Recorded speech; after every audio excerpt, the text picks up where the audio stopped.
England অধিনায়ক Harry কেইনকে কালা জাদু করে চলতি বিশ্বকাপে আলোচনায় এসেছিলেন ঘানার তান্ত্রিক নানা কোয়াকু বোনসাম।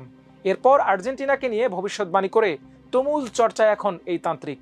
তার দাবি, কেপ ভার্দের কাছে হেরে বিশ্বকাপ থেকে বিদায় নেবে ডিফেন্ডিং চ্যাম্পিয়নরা। ঘানার বিতর্কিত ও স্বঘোষিত এই আধ্যাত্মিক ব্যক্তিত্ব কোয়াকু বোনসাম এবার ফুটবল বিশ্বকে কাঁপিয়ে দেওয়ার মতো আরেক ভবিষ্যৎবাণী করেছেন।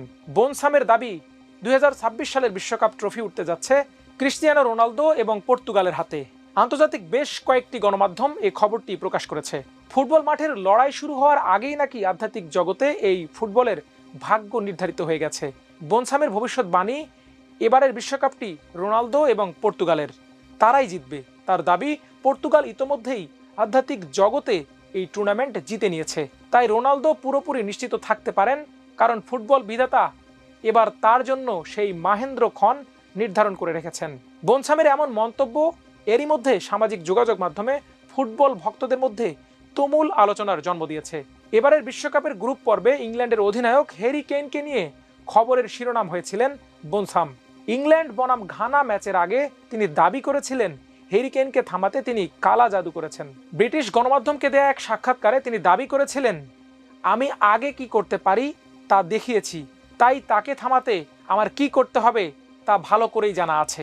কাকতালীয়ভাবে ঘানার বিরুদ্ধে সেই ম্যাচটিতে ইংল্যান্ড গোল শূন্য ড্র করে এবং হ্যারি কেইন কোনো গোল করতে ব্যর্থ হয়। এরপরই ভক্তদের মাঝে বোনসামের মন্তব্য নিয়ে নতুন করে গুঞ্জন শুরু হয়। তবে ম্যাচ শেষে হ্যারি কেইনের প্রতি দেয়া কথিত সেই অভিযোগ তুলে নেয়ার কথা জানান এই ওঝা। কেইনের সঙ্গে কোনো ব্যক্তিগত শত্রুতা নেই উল্লেখ করে তিনি বলেন, হ্যারি কেইন আমার শত্রু নন, আমার একটি সন্তান হতে যাচ্ছে, তার নাম আমি হ্যারি কেইনের নাম অনুসারে রাখবো। এমনকি তিনি ঘোষণা দেন হ্যারি কেইনকে আধ্যাত্মিক বন্ধন থেকে মুক্ত করে দিচ্ছেন, যাতে পরবর্তী ম্যাচে কেইন গোল করতে পারেন। এখন প্রশ্ন উঠেছে, কে এই কোয়াকু বোনসাম? ঘানার রাজধানী আকরায় 3টি উপাসনালয় পরিচালনা করা নানা কোয়াকু বোনসাম দেশটির অন্যতম বিতর্কিত ব্যক্তিত্ব। নিজেকে আফ্রিকান ঐতিহ্যবাহী পুরোহিত ও কবিরাজ দাবি করা বোনসাম মানুষকে আধ্যাত্মিক পরামর্শ ও ভেষজ চিকিৎসা দিয়ে থাকেন। ফুটবল ভক্তদের কাছে তার এই পরিচিতি অবশ্য নতুন বিষয় নয়। 2014 সালের ব্রাজিল বিশ্বকাপেও তিনি হইচই ফেলেছিলেন। সেবার ঘানার মুখোমুখি হওয়ার আগে ক্রিস্টিয়ানো রোনালদো যে ইনজুরিতে পড়েছিলেন, তার পেছনে নিজের আধ্যাত্মিক হাত রয়েছে বলে দাবি করেছিলেন বোনসাম। 12 বছর আগে রোনালদোকে ইনজুরিতে ফেলতে আটকে দিতে চাওয়া সেই বোনসামই এবার 2026 বিশ্বকাপ এসে রোনালদোর হাতেই ট্রফি দেখছেন। দর্শক, স্পোর্টসের সকল আপডেট পেতে চোখ রাখুন আমার দেশ স্পোর্টসে। আল্লাহ হাফেজ।